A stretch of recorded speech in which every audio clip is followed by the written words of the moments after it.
Hordoftoota Abbee Miidiyaa. Ani obboleettiin keessan baay'eetti nagaafudha. Guyyaa irraa kan immoo waan hin qabadhee isinii dhiyaadhee walaloodha. Walaloonis mata dureen isaa Iyyesuus michuu garaa koo jedha. Iyyesuus michuu garaa koo. Sindoksu dhimma koo hundumaa sittan himadhaa akka abbaa kootii hundumaa sittan himadhaa akka abbaa kootii siinan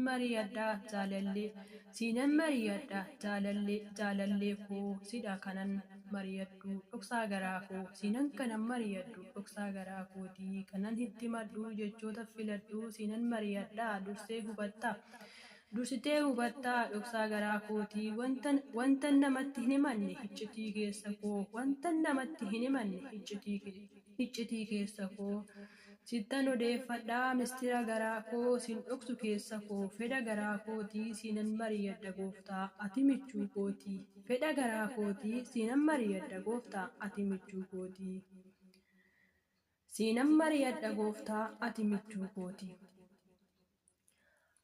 Ati garaa koo ati dubbii koo mitii garaa koo ilaaltaa keessa koo mitii yeromaan daftee hubattaa hin rakkadhu anoo sittan gala kooluu sittan himadha miira koo jaalallee koo hin hubatta atoo jechoota koo Iyyesuus koo gooftaa michuu gaafa rakkoo ati yeroo hundumaa fira dhiyoo koo ati yeroo hundumaa fira dhiyoo koo. Yeroo si filadhu anoo sitti dubbachuuf galgalas yoo ta'e halkanis waaree lafaa ganamas yoo ta'e guyyaa waaree booda saafaa ati yeroo hundumaa anaan gaggeessita kobummaa koos ana irraa fuutaa kobummaa koos ana irraanfachiiftaa. Nattiin saalfanne atoonaa ta'uuf abbaa osoo siin qabaanne eenyuttan boqadhaa eenyuttan boqadhaa eenyut dhufa gara koo osoo beekuu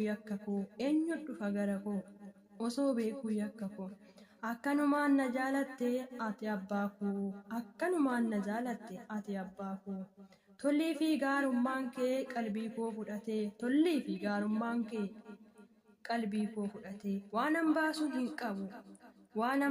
hin qabu gatii oolmaa kee Iyyesuus koo waan hambaasuun hin qabu gatii oolmaa kee Gooftaa Iyyesuus koo naaf haa ulfaatu maqaan